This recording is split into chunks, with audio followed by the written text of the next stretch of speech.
শেখ হাসিনা বিরোধী ঢেউ আগেই টের পেয়েছিল ভারত। দেশ রূপান্তরের খবর। বাংলাদেশে শেখ হাসিনা বিরোধী ঢেউ উঠেছিল সে বিষয়ে ভারত আগেই থেকেই অবগত ছিল, তবে সেই বিষয়ে দিল্লি হস্তক্ষেপ করতে পারেনি। শনিবার 22 মার্চ নয়াদিল্লিতে পররাষ্ট্র মন্ত্রণালয় বিষয়ক পরামর্শক কমিটির এক বৈঠকে কথা বলেন দেশটির পররাষ্ট্রমন্ত্রী এস জয়শঙ্কর।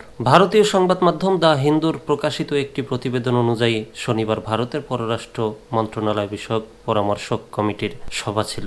সেখানে কমিটির বেশ কয়েকজন সংসদ সদস্যের প্রশ্নের উত্তরে জয়শঙ্কর বলেন, বাংলাদেশে যে শেখ হাসিনা বিরোধী একটা পরিবেশ তৈরি হয়েছিল তা আমরা আগেই টের পেয়েছিলাম।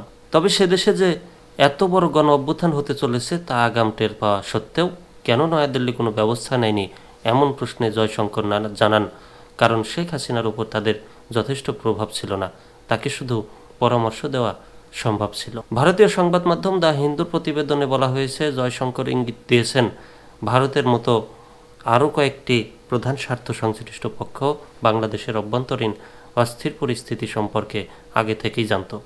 এ প্রসঙ্গে তিনি জাতিসংঘে মানবাধিকার বিষয়ক প্রধান ভলকার তুর্কের সাম্প্রতিক মন্তব্যের বিষয়টি টেনে আনেন, যেখানে বলা হয়েছিল শেখ হাসিনা বিরোধী আন্দোলনের সময় নিরস্ত্র বিক্ষোভকারীদের সঙ্গে সংঘাতে জড়ালে বাংলাদেশ সেনাবাহিনীকে শান্তিরক্ষা মিশনে নিষিদ্ধ করা হতে পারে।